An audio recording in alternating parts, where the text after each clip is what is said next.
Good afternoon and welcome to the consultant interviews for 16645, District-Wide Landscape Design Consultant. We have consultant Atkins North America here today. Congratulations on your selection.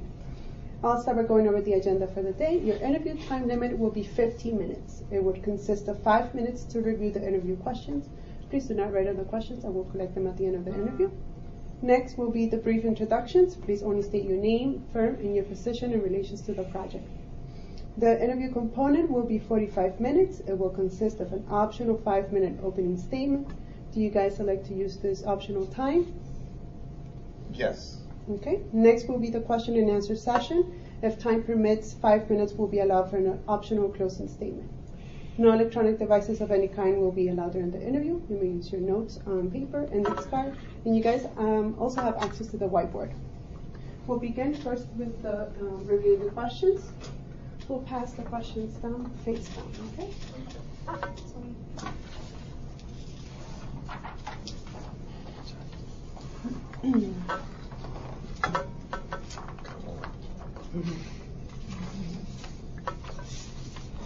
You may begin now.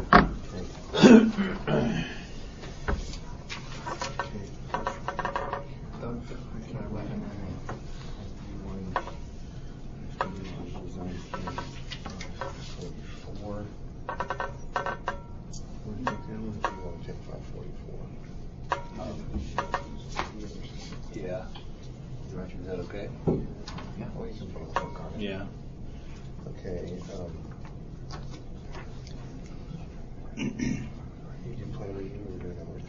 Mm-hmm.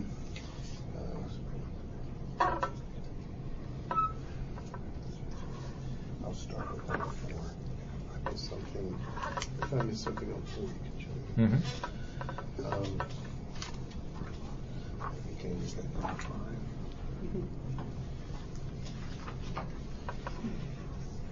Number 6.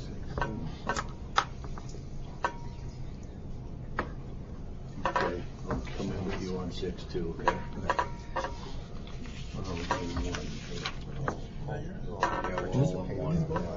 We're all on 1. Mm-hmm. Oh, I think I left one.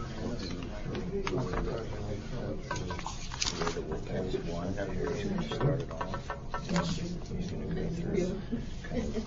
I got to do number 9. Where I left. Mm-hmm.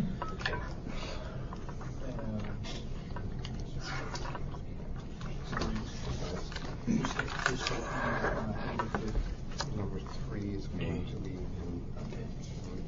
my one. And for 5. Oh, yeah. Yeah, I can jump into the same script.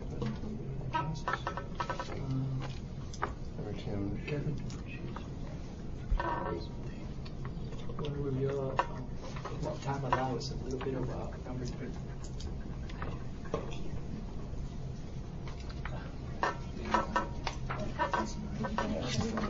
Yeah.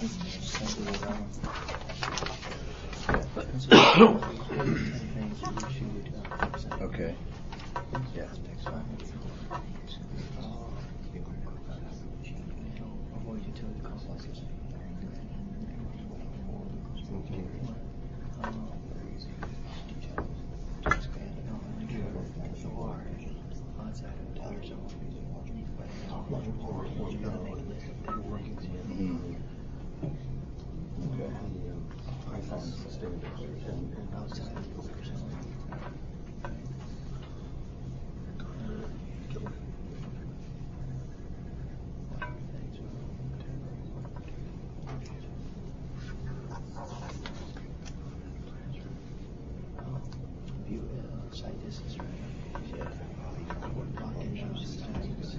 Yeah, I got a few things here.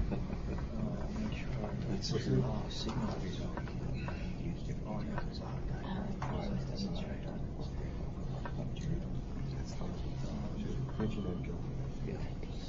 Don't block, avoid blocking signals and signs.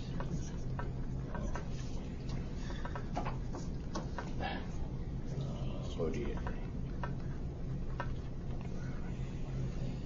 I just think it's important. I work with primary education. No conversation. ways of draining ditches, dry ponds, with drainage features such as dry ponds, ditches, things like that.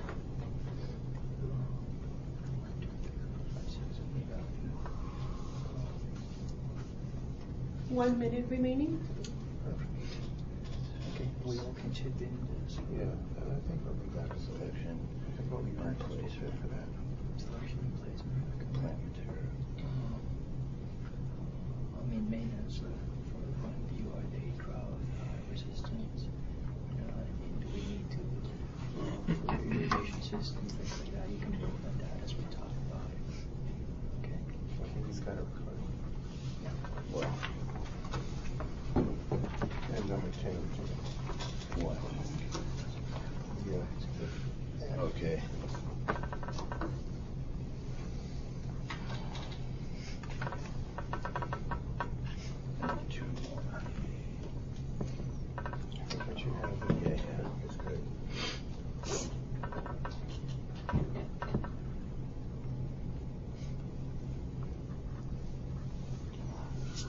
Okay. Time. Okay. We're not going to proceed to the first introductions. Please remember, only state your name, firm, and your position in relations to the project.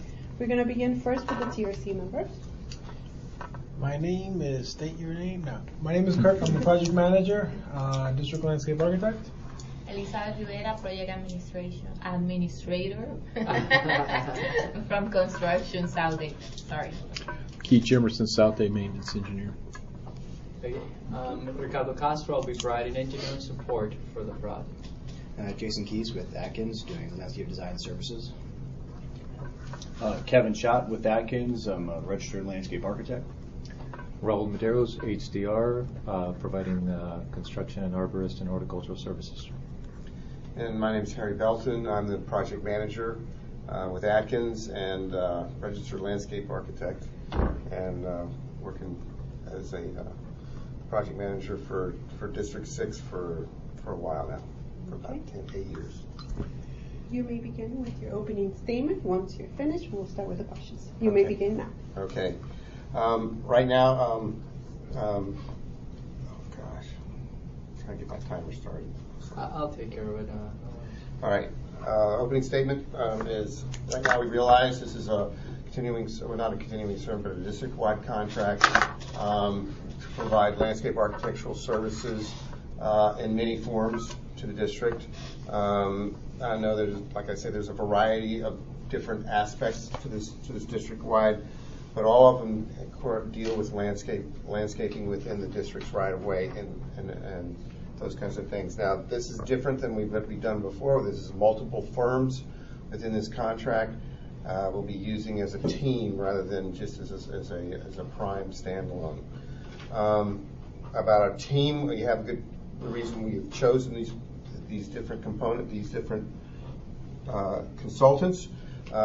We see advantages, and we've worked all together before with HDR.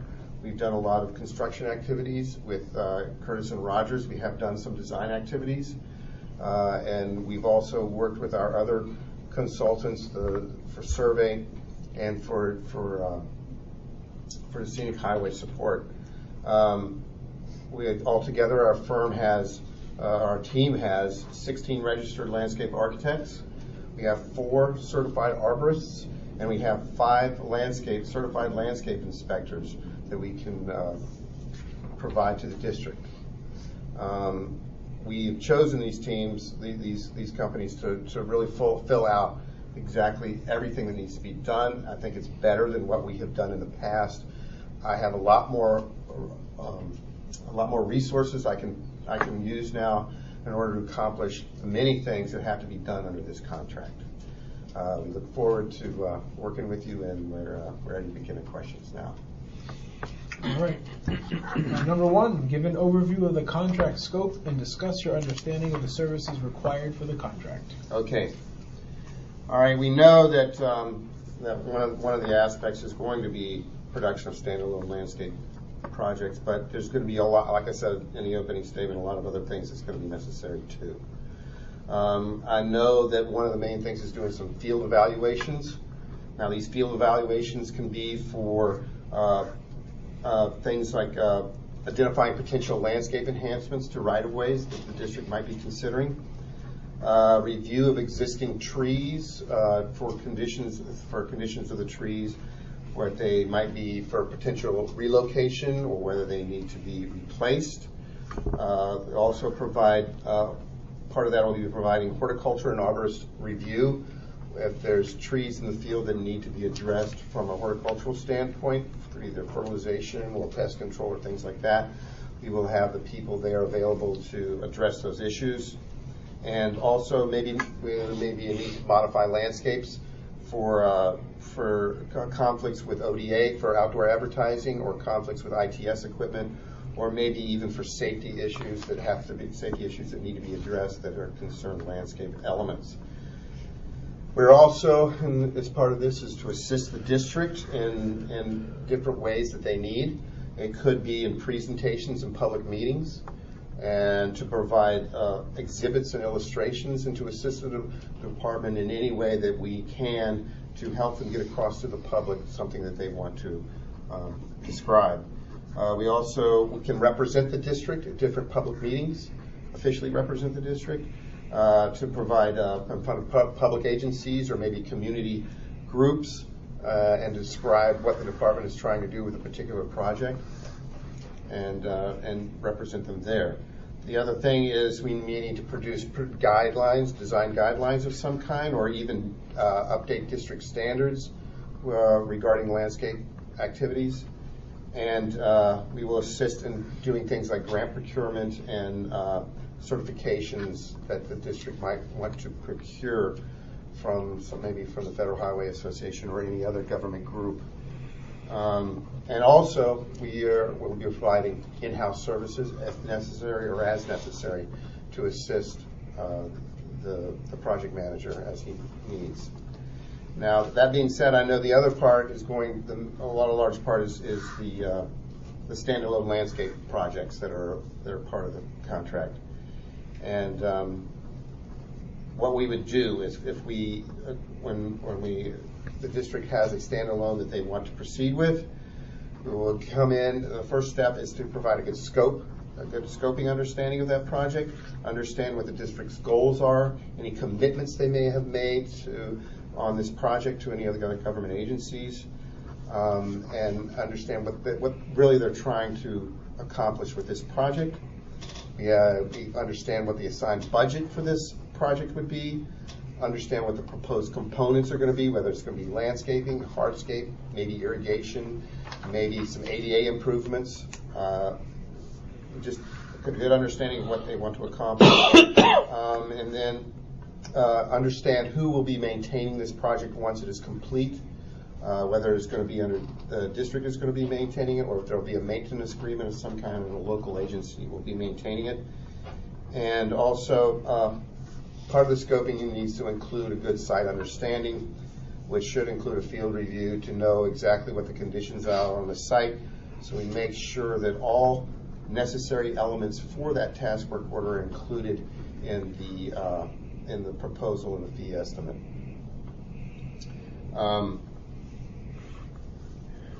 The next thing is actually providing the proposal itself, and get with a fee estimate, and make sure it's given that the proposal has all the elements that are in it, that it's done in a timely fashion, so the district's not waiting around for it, and that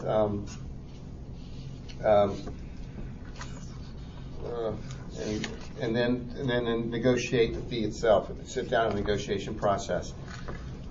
Once the work order is signed, we'll have to move on to the development of a schedule and make sure everything is included in the schedule. Of course, everything is going to revolve around the production schedule itself to know when the critical dates are. But we need to include in that schedule the procurement of clear letters for utilities, clear letters for outdoor advertising agencies, outdoor advertising companies, and any permits that are necessary and any variations that are necessary. And also that needs to be included in the schedule is time provided for an official QA/QC process. Once we have the schedule, then we can move on to design. The next step in the standalone process, design, we will verify again the scope elements that the district is running to include in the project, assign the correct personnel that correspond to the elements within that project that need to be working on it, the people that have the expertise and experience for those elements, and then do a thorough site analysis, going out to the job site, observing all the existing conditions, all the opportunities that may exist for landscaping, and also the restrictions that may exist within the project area. And also, we should take have a good understanding of the character of the corridor. What kind of neighborhood is it? Is there any distinguishing elements that really would make it outstanding for a different design? Then once we have that good site understanding and the scope, we need to start applying all the design standards. Design standards for 546, which are sight lines. Design standards for 700, which is your lateral offsets requirements.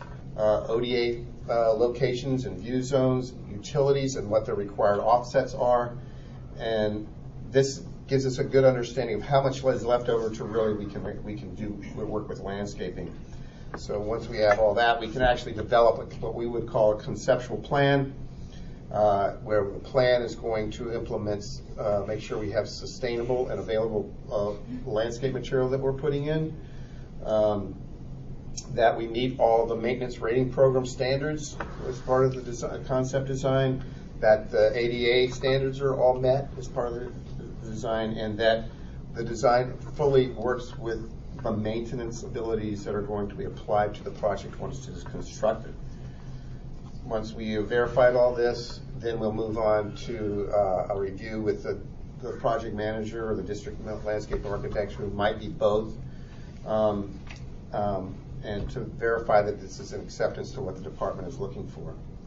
Once we have a design set and we can move on, we can actually move on into planned production, and then we'll start getting into the production procedures themselves. Atkins will be working with HDR and Curtis and Rogers and other sub-consultants to work with the district in order to produce drawings per the FDOT, PPM, and CAD standards. We're going to be producing landscape and irrigation survey. Our engineers are going to be helping us out with temporary traffic control plans, and also specification packages, community awareness plan, TSPs, any clear letters from utilities and ODA, outdoor advertising. We're going to apply the QA/QC procedures for every single project and keep documentation for that specific project. And throughout all that, we're going to have coordination effort with Kirk, with you, with every one of you, each one of you in the district, and associated disciplines with that are also working on the project, utilities, ITS, and any maintaining agencies that may be applicable prior to moving into the submittal process. And the submittal process obviously takes place periodically throughout the production to keep the district aware of what we're designing, what facets we're going, and have the direction of our designs. And each submittal deadline that we have set in the schedule, we're providing all the standard forms that the district set up, whether it's the QA/QC forms, the permit involvement forms, as there's a different requirement at each stage of the submittal. And also included with that, we'll be providing updated cost estimates to keep the district aware of where our budget is at, to make sure that we're meeting the requirements of each stage. We'll also be providing transport updates for pay items. And also included will be phase reviews. We'll go through the ERC comment and response with district employees and external reviews. And also at the end, following the digital delivery process, providing the necessary documents that the district needs for their own records and also for what needs to be sent out to contractors for them to build. And that's when we'll move on to post-design services. So for our post-design services, we're going to respond to any RFIs, shop drawings, all in a timely manner, help out construction and maintenance when it comes time to transfer into inspections, and be there for the contractor if there's any concerns or questions in the field. We'll have we'll have inspections on a monthly basis. We'll generate observation reports that give a listed items that the contractor needs to accomplished prior to the next inspection. We'll have, hopefully we won't have too many plan revisions, but if they're necessary, then we'll make those revisions. Anything else? Anything else is that we will be doing nursery visits and selecting the correct plant material for the site, and make sure we're getting Florida #1 material. And also that, and of course, we may be necessary to make plan revisions according to something that has happened in the field that was unforeseen before winter construction. And of course, we are aware of the new 24-month establishment period, and we will need to be a part of that process also to make sure that everything is established, and reports are given every month to follow what's going on in the field. And that, once we've accomplished the 24-month establishment period, the project's over and it's handed over to maintenance, hopefully with their blessing.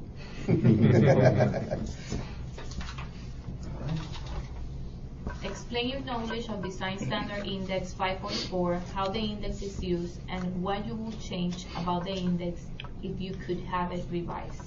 Well, 544 is all about installation procedures that the central office has provided for as a design standard for all landscape installments. And it is important to know what the requirements are, but we are aware that there are certain things about the current 544 that may not meet the requirements of District 6. So recently we've taken the initiative of taking the current standards and improving upon them, expanding upon them. A lot of the current requirements work very well for smaller plant materials. In terms of large plant material, that fits more with the bold vision that the state has taken over the past several years. These current installation procedures may not quite be sufficient.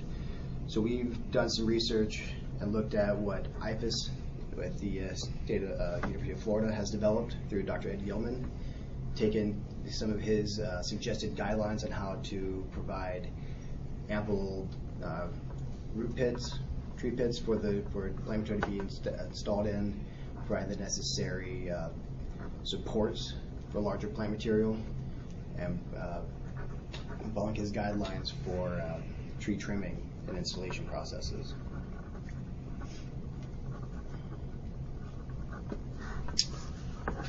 Okay, what do you consider the top 10 things that should be focused on during the plan review of a roadway project with a landscape component?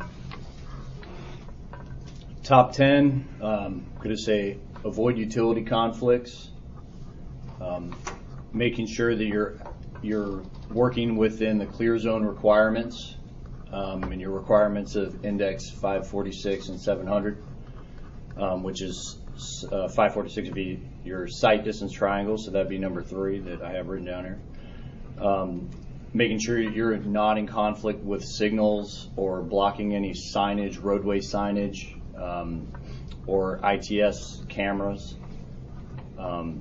Making sure that number 5, that you're not blocking any outdoor advertising, and that they're taking the proper steps to communicate that to the advertising companies.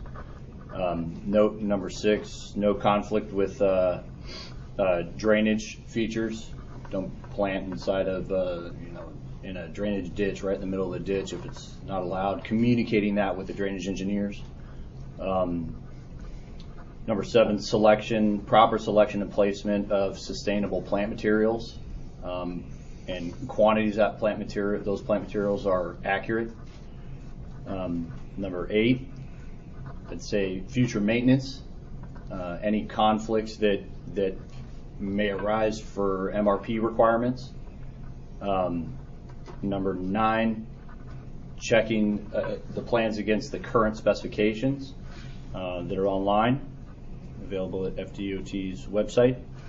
And number 10 is more of a formatting issue, making sure that you're meeting the PPM requirements, Plans Preparation Manual. And Kevin, a little bit to complete your answer is a very important key is that we take a look at the project with a holistic approach. In other words, I don't want to take a look at the plans, the landscape plans, and not look at the other things. So we got to take every discipline into account when we review the plans. Example, and you may come across something like this. We plant a small pump that 10 years later it becomes a nightmare issue for the maintenance of the overhead electric.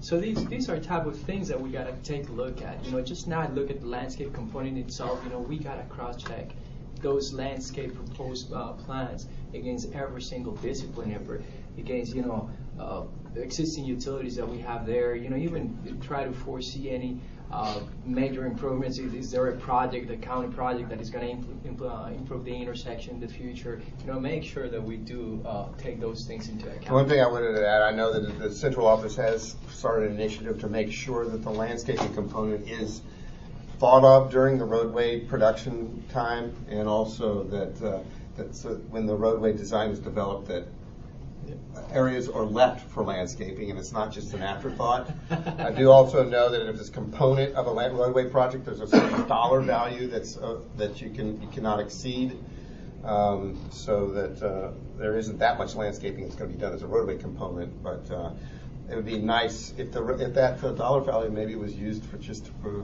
coordinate and harmonize between landscaping and roadway. Okay. All right.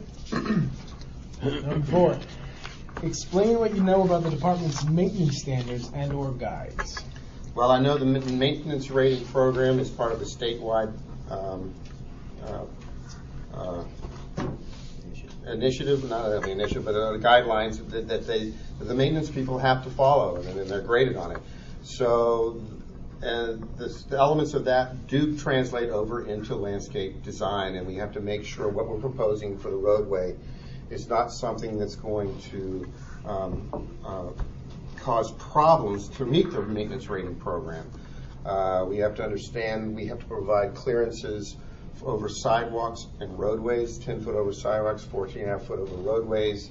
We also have to provide clearance for guardrails and curbs, and to make sure that those can be maintained and accessible. And it's critical that we meet any kind of maintenance requirements that's in the maintenance rating program. And just to add on to that, also we understand that if the project uses shrubs, we don't want to put shrubs or any type of plant that's going to grow past the curb and gutter, past the curb, on top of the curb. We know that that's one of the MRP requirements. Mm-hmm. Particularly, I know sometimes cities like to lush out their medians with nice dense vegetation. Many times they would request that we put them as close to the curb or the gutter, the curb as close as possible. We advise them the DOT's MRP standards. You cannot allow this to go over the curb. So it's that communication between all parties to have everyone understand what the MRP standards are. Oh, well, that's the department's maintenance standard also is to work with, I think you said, with the maintenance. Yeah, with local maintenance communities to make sure they meet the maintenance requirements of the MRP. All right. All right. What are the potential impacts and/or issues regarding ITS cameras and utilities, and what is your approach to accommodate them on the project? Well, speaking specifically to ITS, we know that it's all about roadway safety, and as much as we want to beautify the roadways, we also want to make sure we don't impact safe travel by the users. So to take that into account, we like to verify with SunGuide maps what they have for existing facilities and future proposed facilities that could be an impact within whatever the project corridor is. And after we do verify, we'll come up with our design, and we'll also schedule a meeting through Sergio Bravo or whoever he prefers us to contact over at SunGuide. Meet with the ITS managers, take a look at what specifically each camera is viewing, make sure you have a good understanding of what they need to see, what they don't need to see, and make sure that our landscape will not in the future grow into that view zone. So it's all about context of how the facility is being used. In addition to that, we also want to make sure that our landscape does not prohibit the ability to maintain that facility. So making sure that we're not putting a tree right next to and underneath the camera that could grow into the view zone and prevent utility access. Okay. And when you get to other utilities, I'm going to explain the process in a nutshell, but basically every project should have a utility coordinator. Utility coordinator is a person that has a minimum experience of 4 years in engineering. And in a nutshell, what we do is, as soon as we know what the corridor is, we pull a sunshine design ticket. What this is give us a list of the utility owners within the corridor.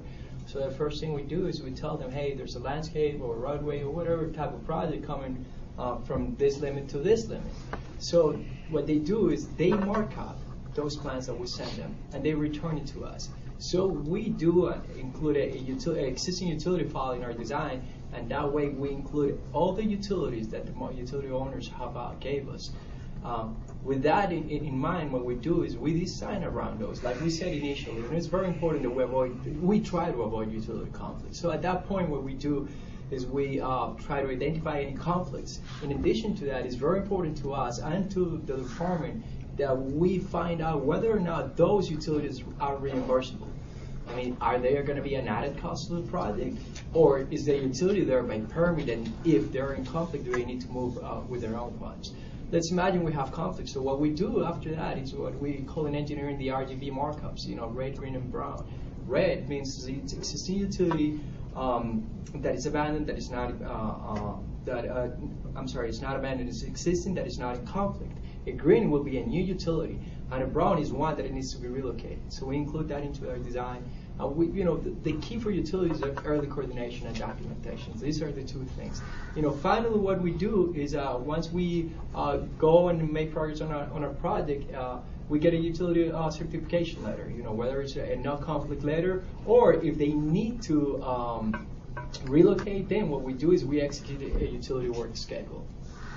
That's in a nutshell what we do for utility coordination. I would say our main objective is to make sure we really don't need to relocate utilities for landscaping. That's essentially what. That's what he said. And utility conflicts are main things that we want to avoid. That's for sure. I'd like to point out very quickly. Then, once all that analysis has been done, it's clearly labeled and drawn on the plans for the contractor to see, so he knows exactly what to expect while he's working out there in the field.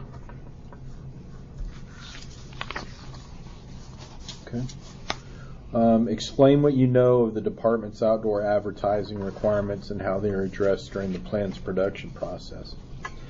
Outdoor advertising is a very, very large issue at times. We are very aware of the requirements. The district must follow state guidelines, state statutes, and Florida Building Code to meet specific requirements, which is a 500-foot unrestricted view zone. And to address these during the plan's production, we will first and foremost review the outdoor advertising database, FDOT webpage, to verify what registered billboards are known to exist within the project corridor.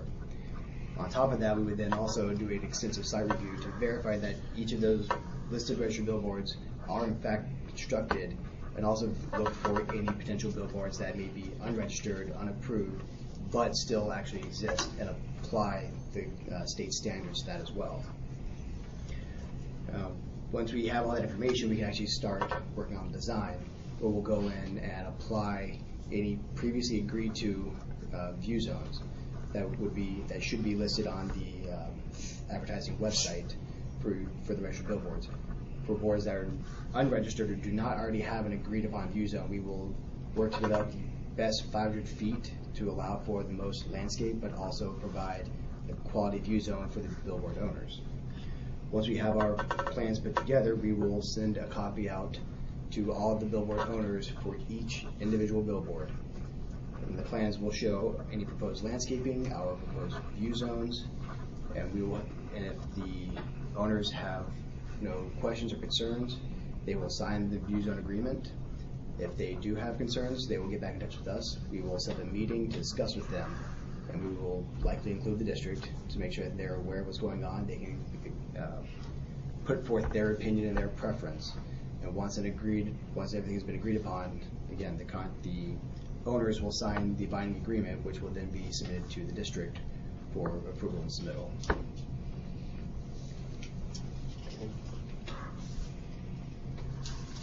Okay. All right, number 7, for the project manager, please describe your project management approach and how you will ensure timely deliverables, ensure quality control, manage construction budget on projects and miscellaneous tasks. Okay. Of course, this is a contract with multiple consultants on it. We will be the managing consultant, but we will have abilities at our disposal. So the first thing to do is managing the team, assigning the right tasks to the right people, making sure that we know where this work is going and making sure it gets to the right ones. We can understand their skills, their costs, and their availability to perform the task. The next thing is schedule control, to make sure that all the schedule items are on the schedule, and that we watch over that schedule, even if that task is being done by a sub-consultant of ours, to make sure that all the things are delivered on time. Key to that is communication and coordination. Of course, we must coordinate with the project manager to make sure that he is receiving everything he needs and all the information that he needs, and also all the disciplines associated with that particular task. This may need to have monthly meetings or regular meetings, weekly meetings, maybe even with that sub-consultant or with in-house team members themselves. Communication with all the other elements that are involved with the project, like as permitting agencies, billboard owners, maintaining agencies, citizens review groups, all those things. And the good thing, the main thing, is to have documentation on all of this, to make sure you have documentation on when things were sent to who's been notified about what, and have it all written. Either it's in meeting minutes, review comments, cost estimates, letters, any kind of submittals, all those things. Make sure you have that all documented. And also is the quality control process. The quality control would be responsibility of primarily us, and what we will do is have our own 5-step program that we will have all our sub-consultants use, and make sure that it's documented, and we would have probably our own ourselves to make sure that what they've turned in meets the requirements of the district for each one. And then for staying on budget, especially when it comes for construction, what we do is to make sure that we did a thorough site analysis, that's for sure, and I'll walk through the site before the projects have gone out to letting, to make sure there's not going to be any problems once it's gone to construction. Also to do we call that a constructability field review, and also well thought out any kind of designs or details that have to be part of that contract to make sure everything is meeting the requirements of that material that's going in. It's usually we're doing details and specifications for something that contractors are not familiar with on a standard landscape project. So we've got to make sure there's no gaps in any of those. And also to thoroughly thoroughly gone through our cost estimates to make sure they're accurate and that the project is not going to be going over budget once it goes to construction.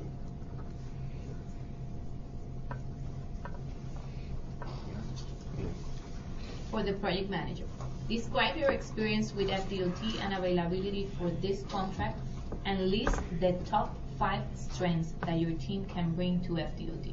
Okay. Of course, we have a big team now, and it's good. We have some great people on our team. Of course, Atkins themselves, we've had experience in managing district-wide projects in the past. We have done production. We have done field reviews. We've covered every single aspect of what we can do, of what will be in this contract. what's good about this one, we have extra team members this time. We have HDR on our team, which we have worked with in the past to cover construction activities. They will be extremely helpful in bringing together an understanding of constructability of a project and verifying it in a review what kind of problems we might run into. And also they bring with them an understanding of plant materials and what has performed well and what has not and what can be maintained well. Curtis and Rogers, we've put them on our team mostly because of their experience. They have experience with FDOT. They are a minority firm, but they are probably one of the best minority firms in Dade County when it comes to landscape architecture, and we know we can depend on them to do a quality job and to meet the expectations of the district. We also have included some other sub-consultants on our team. We have included Tropical Designs, Jeff Shemansky, because we know that with the bold vision that's going on, there's a lot of palms out there that are going to need extra attention. We may have some problems. We also have a lot of tropical materials that aren't familiar with a lot of other consultants, but he has expertise in these areas. We have put on Mike Pelosi on our team, which has lots of experience with the district's scenic highway program. Again, someone we have worked with in the past and actually used to be a part of our company at one time. And we've also included Manny Veras for a survey because we know they know how to do FDOT surveys, and we know that we can depend on them for a product that's going to work. Top 5 strengths. I don't know. Do I pick 5 strengths out of all that? I think our strength is our experience. Atkins is a top-notch FDOT firm in all aspects of FDOT facilities. We're all over the state as far as our landscape architects go. We've attended all the conferences. We're FDOT landscape experts. I don't know if I want to use that word, but I think we have the experience and expertise to meet those things. HDR certainly brings, like I say, the construction knowledge. Curtis and Rogers, some of the expertise they bring is their understanding of Dade County and all the municipalities and local community groups and things like that. And like I say, Tropical Designs, their horticultural experience, and Mike Pelosi and Manny bring their experience too. Out of time.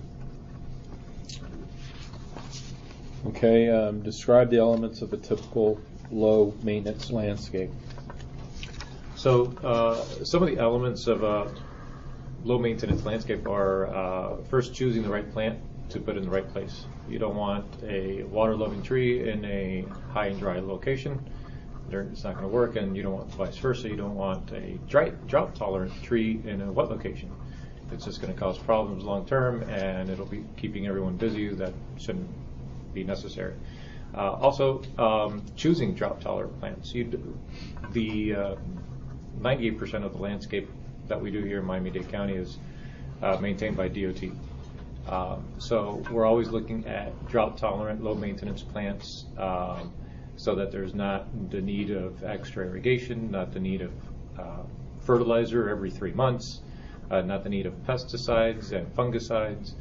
We want plants that will live a long time, that don't need a lot of maintenance. You can do the little to no maintenance and they'll thrive in our climate. So we're looking at native plants, plants that are readily available, typically do the best in our roadways, and that really don't need a lot of attention. They just grow on their own, and we can watch them grow and stand back. And again, that meet the requirements of the maintenance rating program. Yes. And won't require a lot of trimming or pruning and things like that. Correct.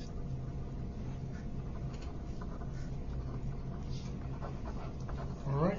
Number 10, please give me your best example of a landscape innovation that you have used in the past. I'd like to start this one off by saying that Atkins is providing a mobile and web-based application. Our geospatial team has been working with me on this.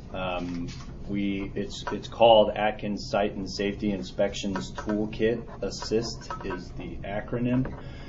Basically, what it is, again, mobile and web-based. You can take a mobile device out to the field with you. You can do several things with it. It uses fields and artifacts, which are basically like icons and information cells within the application that you can record field data.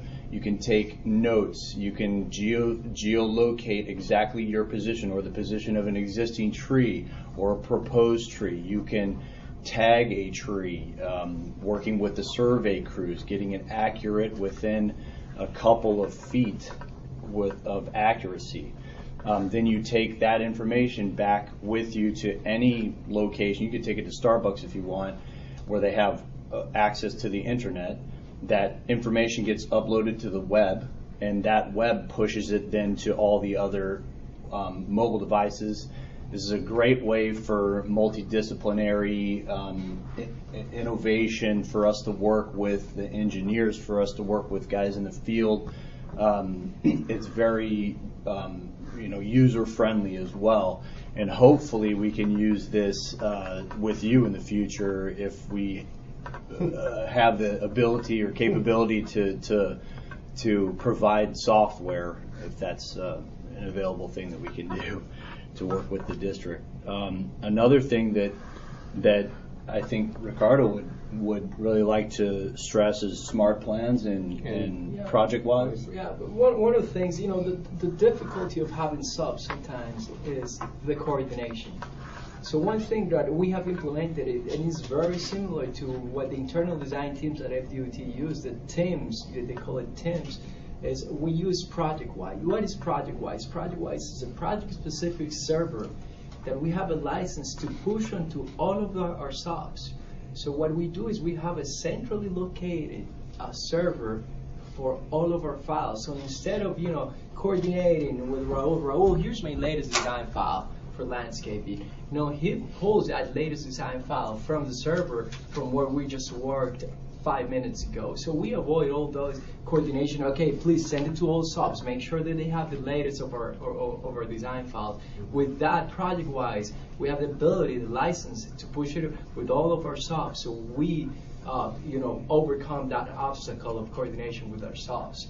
The other thing we've done in the past, and we just did it for Tamayami Trail, where we have 9.1 miles of resurfacing project. We got together with Chris Tabella and say, hey, you know what? This is a simple project. It's going to be very expensive, to have separate sheets for roadway and sign appointment markings. When it's a straight shot, we developed what we call the smart plans. So smart plans is having multiple disciplines in a single plan sheet, and Paris projects allow us for that.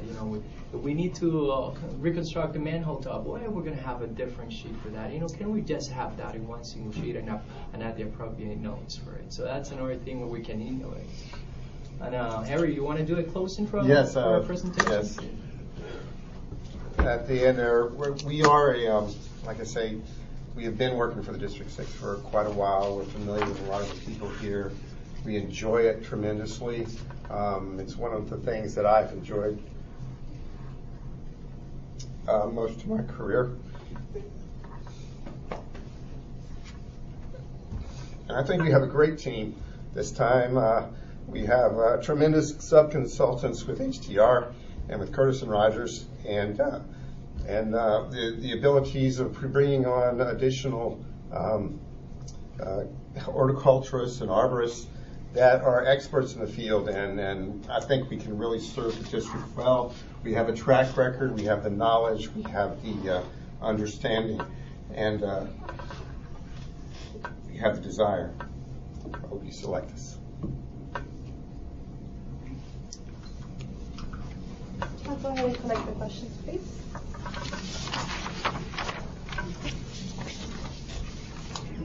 That will conclude the interview for 16645.